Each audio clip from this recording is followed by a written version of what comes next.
boa tarde. Está no ar o programa Mais Saúde desse sábado e o tema do programa de hoje é muito interessante. A gente vai falar sobre a saúde da mulher. E para falar sobre esse tema, eu recebo aqui no estúdio a doutora Angélica Nogueira Rodrigues, médica oncologista do Hospital do Câncer da ACOM, que vai falar para a gente a respeito da prevenção, né, doutora Angélica? E também a respeito dos exames mais comuns e a partir de qual idade, né? Muito além disso, né, várias outras informações, mas entre elas essa informação que é tão relevante para as mulheres, né? Seja bem-vinda. Obrigada pelo convite. Eu espero que as mulheres e os homens que estão nos assistindo possam entender um pouquinho mais das prevenções na saúde da mulher para incentivar suas parceiras. Afinal de contas, né, eles estão com elas, né, ao lado delas, então ninguém melhor do que o próprio marido, namorado, irmão, né, para fazer ajudar a cobrar essa cobrança que é tão positiva, né? Bom, para a gente começar, quais são os cuidados básicos que as mulheres devem ter com a sua saúde, falando desses exames, quando a gente fala de exames de rotina, de prevenção que as mulheres fazem anualmente, quais são esses cuidados básicos? Bom, então, principalmente focando o câncer, que é a minha área de trabalho, todas nós mulheres, e essa prevenção também vale para o homem, a gente deve usar protetor solar durante toda a vida, desde o início da infância. A gente mora num país com alta incidência de radiação solar, então a prevenção do câncer de pele ela deve começar desde a infância. As mulheres devem começar a prevenção do câncer de colo de útero quando do início da vida sexual ou aos 18 anos de idade e devem fazer anualmente até que o médico ginecologista possa espaçar o exame. Isso é para prevenir o câncer de colo de útero. A partir dos 35 anos de idade, começar a mamografia, sendo que o autoexame ele pode ser começado aos 18 anos de idade, mas a mamografia a partir dos 35 anos de idade, se não tiver história na família. E a pesquisa de sangue nas fezes a partir dos 50 anos de idade para prevenção e detecção precoce do câncer de intestino. E é claro, toda mulher deve cuidar de fazer atividade física, de uma dieta balanceada, que além da prevenção do câncer também atua na prevenção das doenças cardiovasculares de uma maneira geral, além de diabetes, etc. Quando a gente fala que o exame, né, a mamografia, ela deve ser iniciada, vamos dizer assim, a partir dos 35 anos, caso não tenha um histórico de câncer de mama na família. Mas caso a pessoa tenha um histórico, qual é a idade recomendada para que a mulher possa começar a fazer esse exame? Essa questão do início da mamografia, ela tem posicionamentos diferentes em sociedades médicas diferentes e governo, etc. Muitos defendem a partir dos 40 anos, bianual, a partir dos 50, mas a partir dos 35 a mulher precisa de ter uma atenção maior. O câncer de mama é uma doença frequente a partir dos 40, 50, mas a partir dos 35 já precisa ser considerado.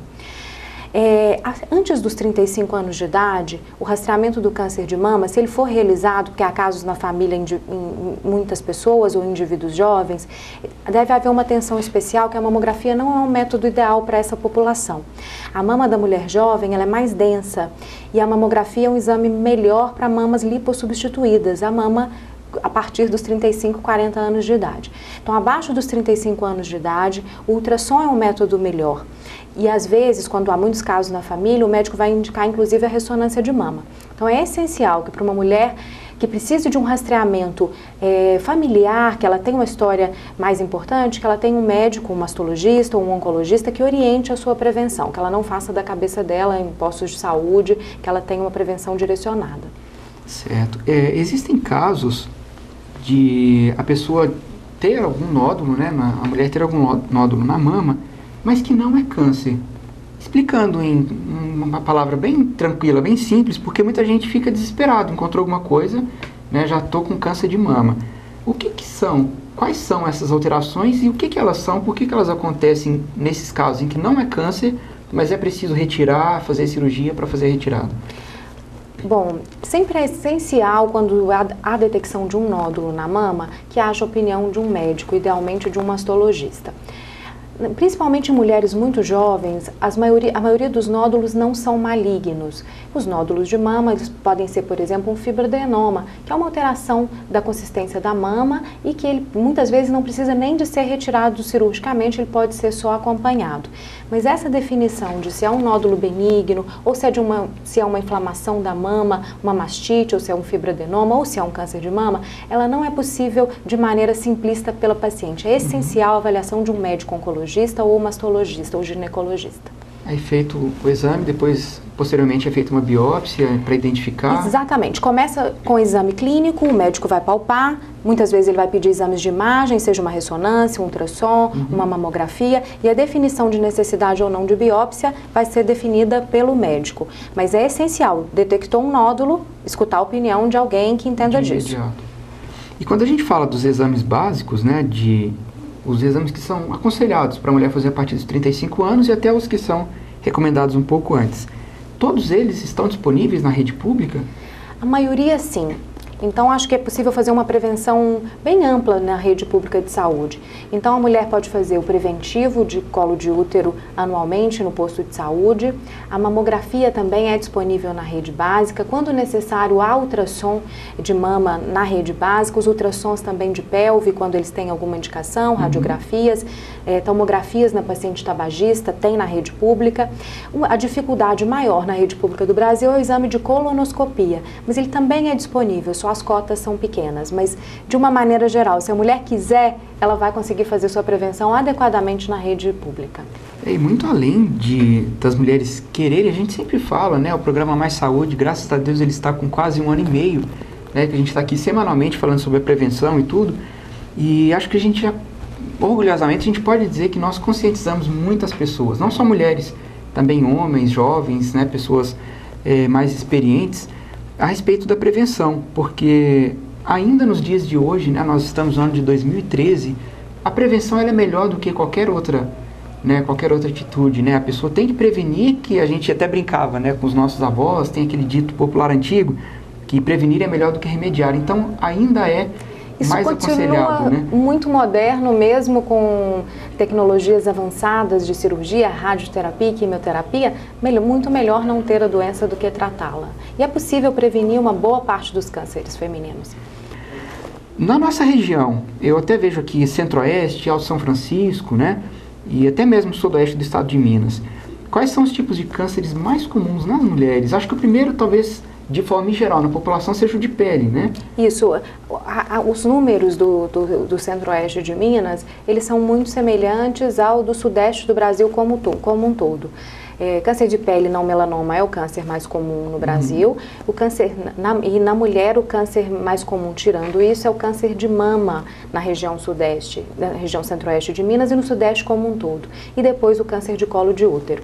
Esses números eles são diferentes no norte do Brasil. Na região norte, o câncer de colo de útero segue sendo o primeiro.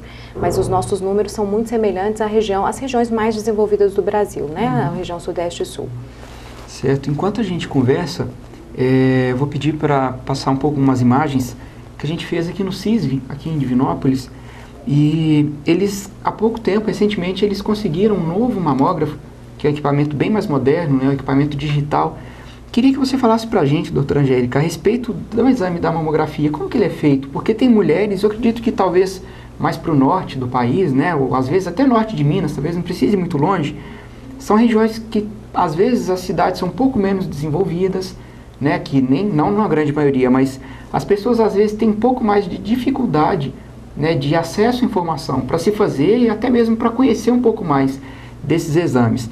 Mas falando especificamente da mamografia, como que esse exame é feito, né, um exame que é tão importante, né, vamos dizer, tão fundamental para a qualidade de vida e para a saúde da mulher? Bom, a mamografia é um exame muito simples. Se a mulher não conhece a mamografia, ela conhece certamente uma radiografia, um exame de raio-x. A mamografia é um raio-x das mamas. Então, a mama recebe a radiação e o que tenta se buscar é a contraposição de uma área de nódulo com a área de mama saudável. Se não há nódulos, a mama normal, a mamografia vai ser liberada como normal. Os mamógrafos, assim como vários outros aparelhos de imagem, eles têm sofrido evoluções positivas. E a mamografia digital é uma evolução, é uma mamografia mais sensível, ela detecta mais doença, né? E ela é mais específica, ela sabe mais que aquela alteração não é uma fibrose, uma cicatriz da mama e é uma doença. E é possível fazer ampliações na área de suspeita, porque como ela tem fotografias que elas vão ser digitalizadas, computadorizadas, é possível fazer ampliações e estudar mais uma área. Por isso ela traz mais segurança para a população. A mamografia digital, de uma maneira geral, ela é mais eficaz do que uma mamografia comum. Certo. E mais eficaz pode se detectar ainda antes, né? Não que a outra mamografia tradicional, que é a mais comum, né, em todo o país e na região também, não que ela não seja eficaz, ela é eficaz sim. Com certeza, não eficaz é não fazer a mamografia, isso que não é eficaz. Com certeza, a gente vai fazer um pequeno intervalo e na volta a gente vai falar sobre um tema muito polêmico. Eu vou pedir a opinião da doutora Angélica a respeito da reposição hormonal. Então não saia daí que a gente volta rapidinho com mais informação para você, mais saúde, Acon contra o câncer pela vida.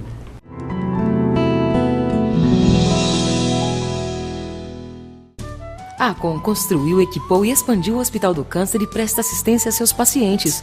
Hoje são mais de 10 mil atendimentos mensais. Olá, nós somos o Patufu e somos parceiros da Acon na luta contra o câncer. Seja parceiro você também. A vida pede seu apoio. Quando a Acon chamar, deixe seu coração atender.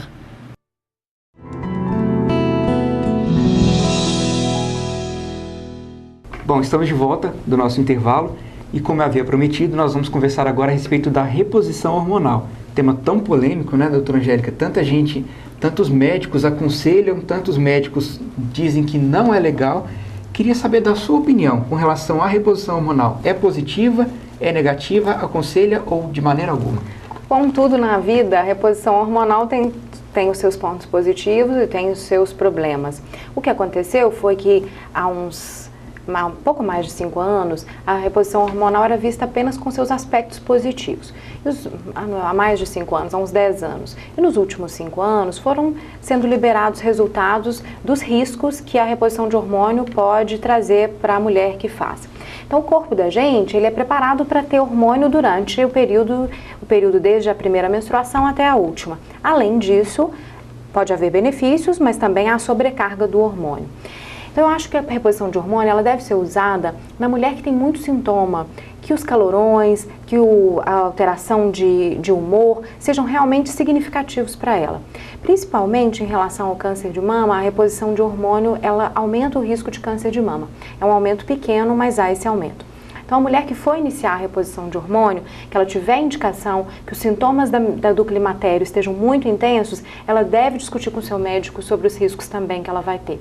Há benefícios, há um aumento de risco de doença cardiovascular no primeiro ano e no segundo ano para frente ela passa a estar mais protegida.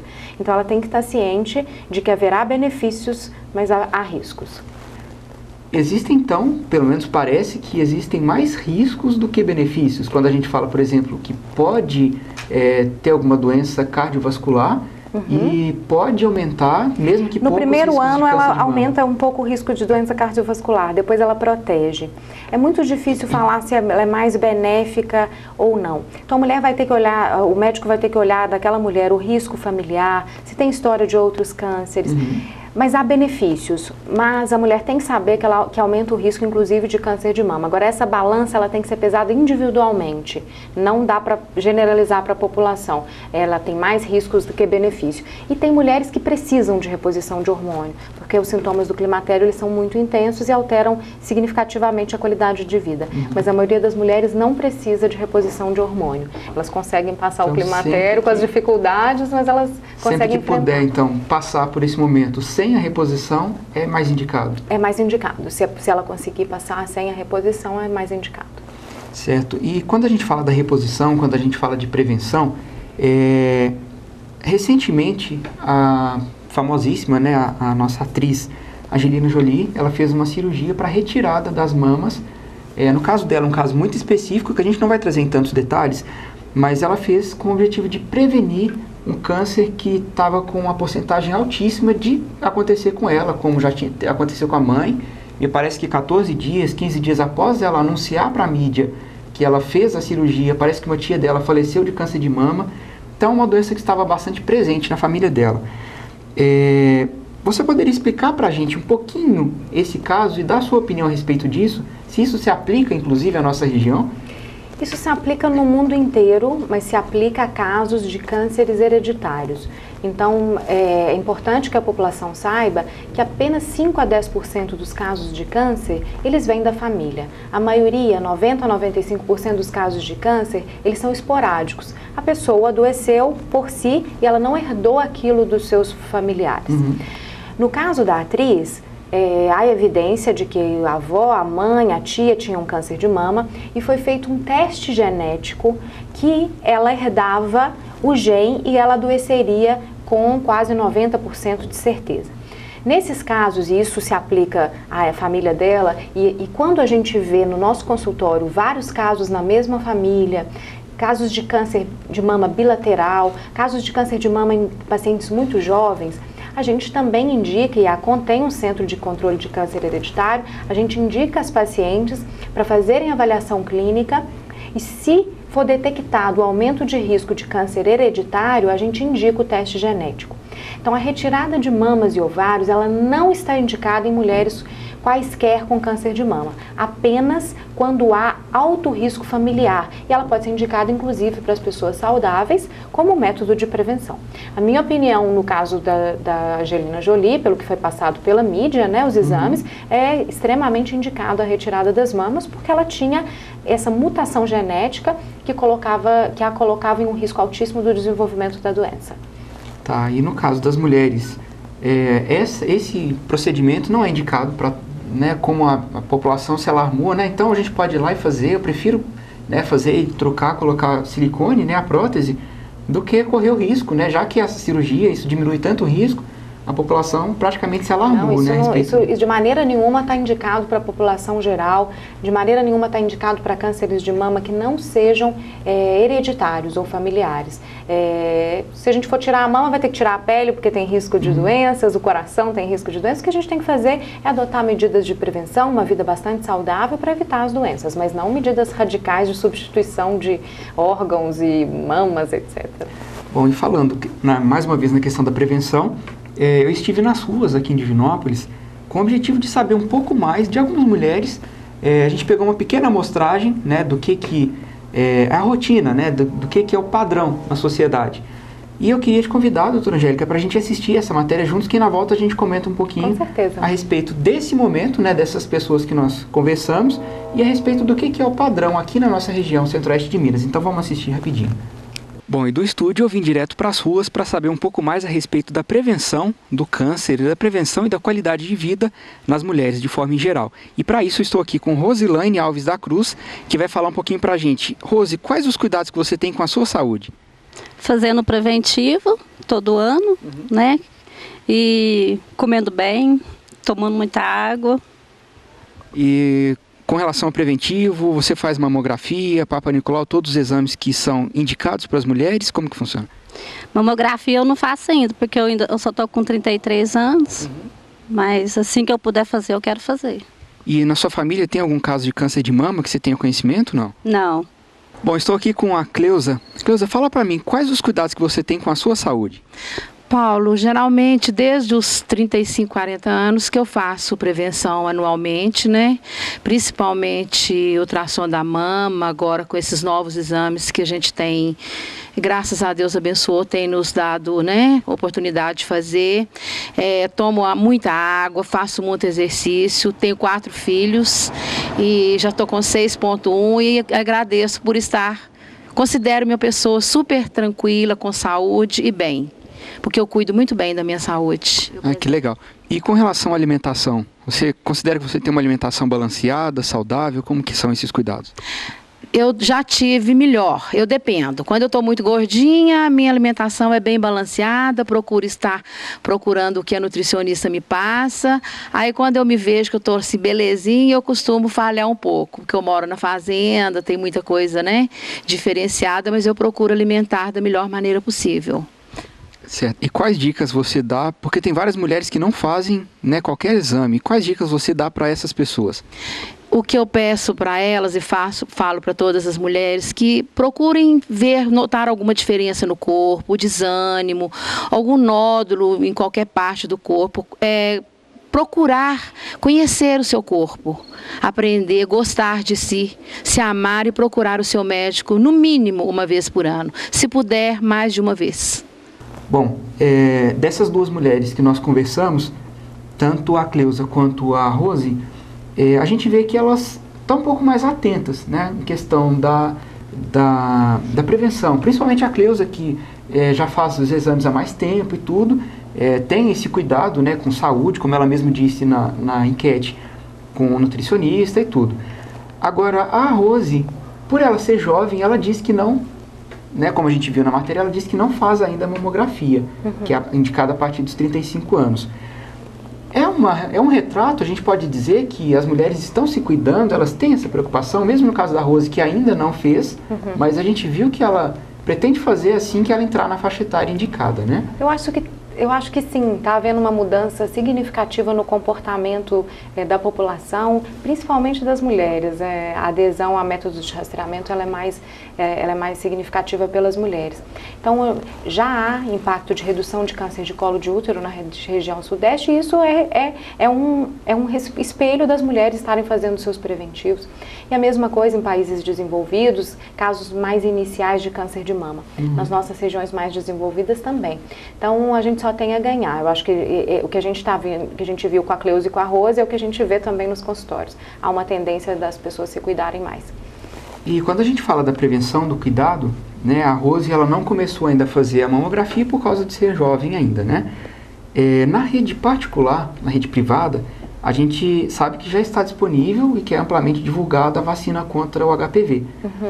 Eu queria que você comentasse um pouquinho a respeito disso. Ela é mesmo eficaz? Ela é mesmo indicada? E quais são os benefícios, né? No caso, se é que a gente pode dizer, né, como benefícios, mas a vacina somente ela é suficiente para se prevenir o HPV? São duas perguntas. Primeiro, a vacina ela é altamente eficaz na prevenção do câncer de colo de útero e ela também parece ser eficaz na prevenção de outros cânceres que são dependentes do vírus HPV. Já há sinais que o câncer de canal anal também pode ter uma redução, câncer de vulva, de vagina, então há benefício da vacina sim. Idealmente, as mulheres vacinadas, elas devem ser vacinadas antes do início da vida sexual, mas mesmo as mulheres que tiverem baixa exposição ao HPV, elas também têm proteção. Só não há proteção quando a mulher já teve infecção com um HPV, a vacina, se for o mesmo HPV da vacina, porque há vários tipos de vírus, ele não protege. Então, a idade ideal para se vacinar é por volta, muitos países têm adotado, a partir dos 9 anos de idade. E outros países adotam outros pontos de corte, 12 anos, 13 anos. Mas muitas mulheres, mesmo após o início da vida sexual, podem se beneficiar desde que não tenham exposição prévia a esse tipo que a vacina protege. Então a vacina é muito eficaz e ela ainda infelizmente não está disponível na rede básica. Mas a gente não sabe ainda quanto tempo que a vacina dura. A eficácia dela sabe-se que por 5 anos ela protege. Então é essencial que as mulheres vacinadas também façam o exame de preventivo. Elas continuem até que a gente entenda um pouquinho mais de como a vacina protege. Mas é muito eficaz a vacina. E ela é muito eficaz, mas somente ela não previne. Ela previne, ela leva uma prevenção das mulheres que não tiveram exposição prévia ao HPV em quase 100% dos casos de não ter câncer de colo de útero. A questão é que não se sabe, como essa é a primeira população que está sendo vacinada, qual que é o tempo que a vacina protege. Então, no momento, é recomendado que as mulheres façam tanto a vacinação e continuem fazendo o exame preventivo de colo de útero. Mas o início da vacina, a população verdadeiramente protegida é aquela que não teve exposição ao HPV. Há proteção, mas essa proteção é muito menor na mulher que já foi exposta ao HPV. O que a gente tem que batalhar é que na rede pública também tenha e que as nossas meninas em idades escolares elas possam ser vacinadas em breve, porque essa é uma doença totalmente evitável. O câncer de colo de útero é uma doença que pode ser abolida do mapa se a gente cuidar direito com vacina mais preventiva. Bom, a gente vai fazer uma pequena pausa, porque não há nada melhor do que você ser solidário, né, também se divertindo. Então eu queria que você acompanhasse conosco a agenda da solidariedade. Convidamos a todos para a primeira noite solidária de massas, dia 11 de julho, telefone para informações 3512-1500. Convidamos também para o grande arraiá da Dona Geral, da Tita, dia 13 de julho, a partir das 17 horas, na rua Guaporé, entre Minas Gerais e São Paulo. Bom, estamos de volta. E, doutora Angélica, quais são os números, a gente poderia falar assim, de casos de câncer de mama, útero e tireoide aqui na nossa região? gente está falando de uma região de aproximadamente 1 milhão de habitantes e por ano acontecem aproximadamente 250 casos de câncer de mama e aproximadamente 100 casos de câncer de colo de útero. O câncer de tireoide é um câncer que está em ascensão, aumentando o número, principalmente nas mulheres, e são aproximadamente 80 casos nas 500 mil mulheres por ano. É um caso a se pensar, porque é um número bem alto, né? São números muito altos. Quando a gente fala por ano, 200 casos de câncer de mama é um número bem expressivo. É um número muito expressivo. Câncer de mama é uma doença muito comum. E câncer de colo de útero também, mas em declínio, que é uma boa notícia, né? Que os preventivos têm mudado essa história de forma positiva. Com certeza. Bom, e antes da gente chegar ao final do programa Mais Saúde, eu queria deixar as câmeras abertas, né? Para você fazer alguma consideração final, para você falar de repente de alguma coisa que a gente não conversou, né, durante esse tempo e que seja importante, né, ou digamos importantíssimo para as mulheres e para os homens também se prevenirem do câncer e das doenças de forma em geral. Eu acho que isso que a gente conversou, de que essa mudança cultural que a nossa geração está vivendo, como isso é bonito, né? E, então, fazer parte de um programa que pode conscientizar a mulher ainda mais é muito interessante. Então, a mensagem que eu deixo para vocês, não deixam de fazer o que vocês sabem que é importante. O preventivo todo ano, a mamografia a partir dos 35 anos de idade, usar seu protetor solar e ter uma vida com dieta, atividade física, sem muito estresse, sem muita... aderindo a isso, as chances de ter uma vida saudável é bastante grande. Bom, é isso aí. Eu conversei com a doutora Angélica Nogueira Rodrigues. Ela falou a respeito da saúde na mulher. E, doutora Angélica, muito obrigado pela participação. Eu tenho certeza que a gente conseguiu esclarecer muitas coisas, principalmente a respeito da reposição hormonal, que é um tema tão polêmico, né, entre as mulheres. Isso. Então, mais uma vez, muito obrigado. Quero agradecer a sua participação. Pela possibilidade. Muito obrigado. E dizer que o programa Mais Saúde volta na semana que vem, nesse mesmo horário, com muito mais informação, entretenimento e solidariedade, é claro, para você. Então, mais uma vez, muito obrigado, um grande abraço, fiquem com Deus e até a semana que vem.